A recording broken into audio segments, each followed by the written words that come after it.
Sur le chemin du retour, nous nous sommes entretenus avec Bismillah Khan, responsable de la ligne de front dans la plaine de Chamali. Il nous explique comment les talibans ont réussi à s'emparer du pays. Les Pakistanais pensaient qu'ils allaient régler les problèmes en Afghanistan en quelques mois, tout au plus en un an. Ils ont utilisé tous les moyens pour se faire accepter par la population.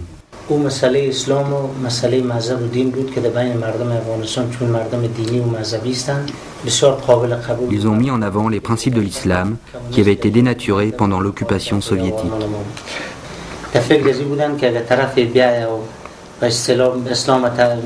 La population en avait assez de la guerre, de l'insécurité, et les Afghans étaient demandeurs d'un tel gouvernement qui ramènerait la paix et la sécurité.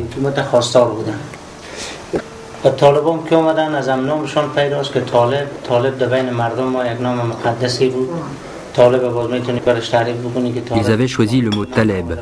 C'est un mot qui incite au respect et à l'admiration. Un taliban, pour nous, c'est quelqu'un de bien. On ne se met pas en travers de son chemin. C'est le Pakistan qui les a créés, qui les a armés et qui les soutient. Nous disions cela sans arrêt aux autres peuples, mais personne ne nous a cru. Comme ils n'ont pas rencontré de véritable résistance, de la frontière du Pakistan jusqu'à Kaboul, ils pensaient qu'ils pourraient avancer ainsi facilement vers le nord.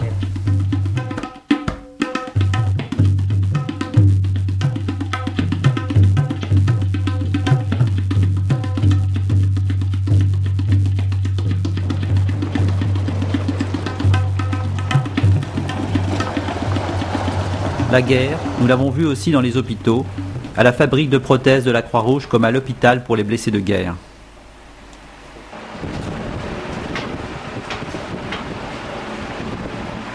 À partir de ces plâtres, ils améliorent la prothèse existante et l'adaptent le mieux possible.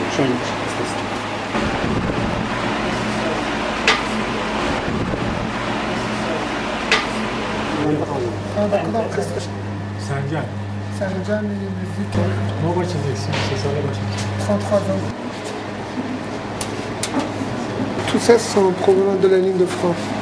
En fait, tous les blessés de cette salle.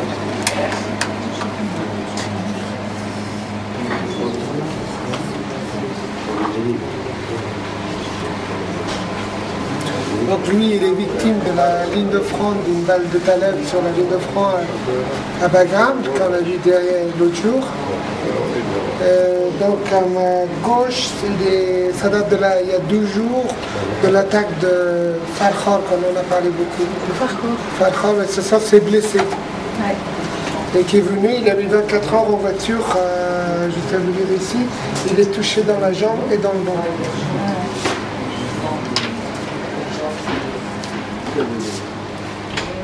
C'est un gamin qui était sur une mine. Quand on parle des nombres importants des mines qui se trouvent là, donc...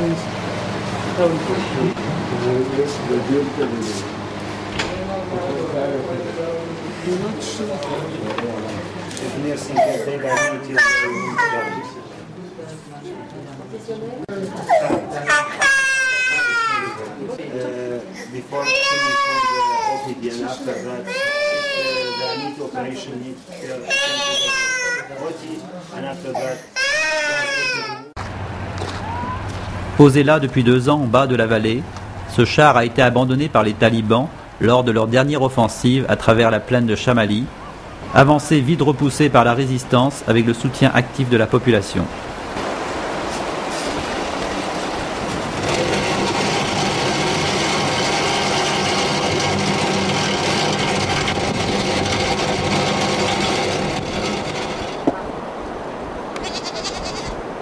Dans la prison du Panjshir, on trouve de simples soldats, mais aussi des cadres du mouvement fondamentaliste.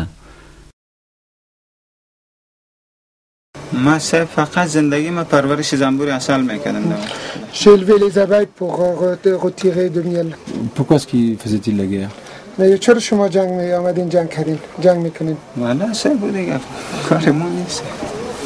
Ça, c'est pas notre affaire. Là, nous, on respecte, nous, on accepte, on exécute ce qu'on nous demande de faire. Les chefs, les kalonaks, Donc nos chefs, ce sont les talibans, c'est eux qui nous commandent, donc c'est à nous d'aller vers eux. Et enfin, on exécute ce qu'ils nous demandent. Ces prisonniers sont afghans, mais aussi chinois, birmans, irakiens et bien sûr pakistanais. Certains pensaient venir combattre les Russes. کشورهای اروپایی، کشورهای غربی، کشورهای شرقی اونها به خاطر منافع خودشان. Vous savez, vous parlez de l'Occident, des États-Unis, vous savez que quel que soit le pays, tout le monde pense à son propre intérêt. L'Occident, que ce soit les Américains ou l'Europe, ils ont une chose à penser, de nous arrêter, de nous empêcher d'aller plus loin dans nos idées, dans ce qu'on a l'intention de faire. On fait comme tout le monde, on cherche à être une puissance importante dans l'ensemble de la communauté internationale. Nous n'avons pas du tout l'intention d'élargir la frontière afghane. Nous voulons garder la frontière afghane intacte comme il est actuellement. Nous voulons faire de l'Afghanistan ce qu'on appelle l'émirat de l'Afghanistan. Et nous voulons faire un pays islamique fort en Afghanistan, de manière que nos réseaux partant de l'Afghanistan puissent agir dans l'ensemble de la communauté internationale, surtout dans le pays islamique, comme Philippines. Il a nommé le pays Philippines. Donc notre but est là prendre l'ensemble de l'Afghanistan, de faire de l'Afghanistan un pays fondamentaliste, puissant et que les réseaux puissent aller travailler partout dans le monde et qu'on sera un siège et un État d'un État fondamentaliste. C'est le mot qu'il utilise, fondamentaliste en Afghanistan. و دیگه ای که اگر ما جنگ نکنیم به طور مثال اگر طالبان بروز نمی‌کردن در افغانستان این جنگ‌های داخلی ما Une chose que vous devez savoir, c'est qu'il y a plus de valeur pour nous, c'est notre objectif, l'objectif que nous avons fixé. Nous savons que les peuples afghans sont réfugiés, ils souffrent.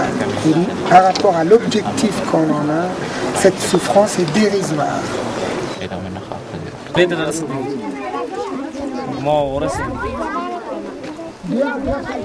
Dérisoire au regard des talibans, cette souffrance est bien réelle.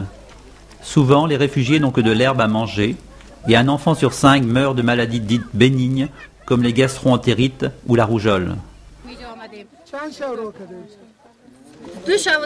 Nous avons marché pendant 2 jours et 2 nuits pour arriver ici. Rien, on n'a rien. On n'a emporté que notre tête. On n'a pas pu emporter autre chose. On a tout laissé derrière nous. Les enfants sont morts. Tout le monde n'a pas pu sauver sa peau.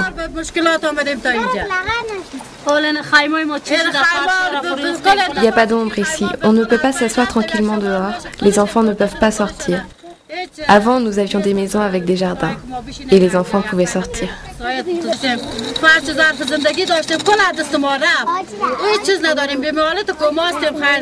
On a tout perdu. Nos mains sont vides. On est dans le coma. Dites un grand bonjour aux femmes afghanes en Europe et dites-leur aussi qu'on n'a rien ici, que c'est en grande difficulté que nous traversons ce drame. Dieu merci, vous avez une belle vie là-bas, mais ayez une pensée pour nous et aidez-nous si vous le pouvez.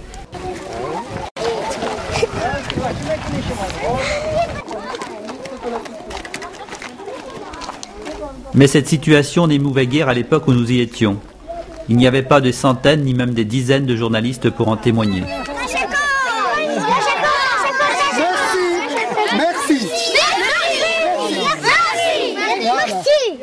Merci, on est à Chakor. Merci.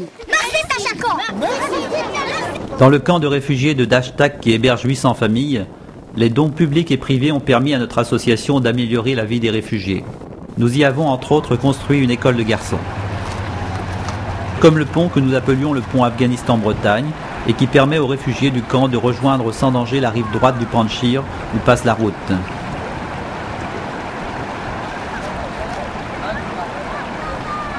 Les piliers de ce pont sont constitués de carcasses de chars lestées de pierre afin d'en assurer la stabilité lors des crues.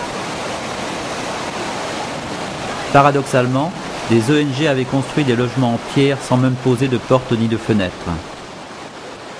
Là, juste pour vous montrer un peu la qualité de construction, qui a été fait en 99, donc c'est la pierre sèche qui sont montés les uns sur les autres. Vous avez 800 familles ici, ce qui compose environ 2800 personnes.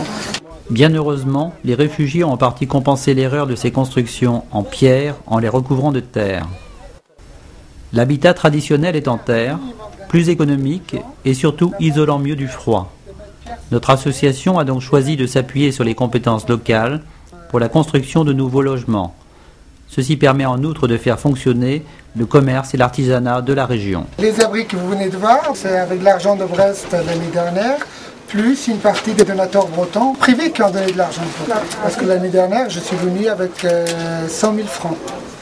Et donc on a fait l'école, on a fait le pont, on a fait ces abris-là, plus toutes ces tentes et des petites choses que vous avez dans les camps de réfugiés, comme des latrines, comme des douches, four à pain et d'autres choses. Ailleurs, dans la plaine de Chamali, les mêmes dons nous ont permis de construire d'autres logements qui abritent plus de 300 réfugiés. En effet, dans une région où les températures hivernales vont jusqu'à moins 30 degrés, les bâches de l'ONU sont notoirement insuffisantes.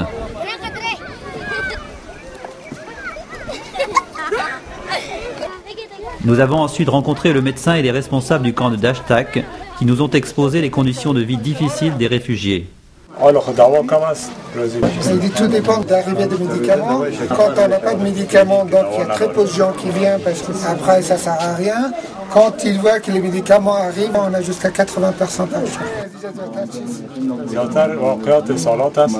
La diarrhée, bronchite, pneumonie. Laryngite, tu connais ça? Mais ça fait 5 mois qu'ils n'ont rien touché. Ils n'ont ni de médicaments ni de salaire. Il dit que de toute façon, tout ce qu'on trouve dans les arbres, qu'on essaye, avec les aides qui nous amènent, les sédentaires ici, qui les donnent les gens du village, et qu'on essaye de cultiver un peu la terre à droite et à gauche. C'est-à-dire qu'on essaye, chacun essaie de se débrouiller quelque part. Et on nous promet que d'aide arrive, et jusqu'à maintenant, l'aide n'arrive toujours pas. Il dit, qu'est-ce que vous voulez que je vous dise de l'hiver dernier? Un jour, il y a eu 7 morts de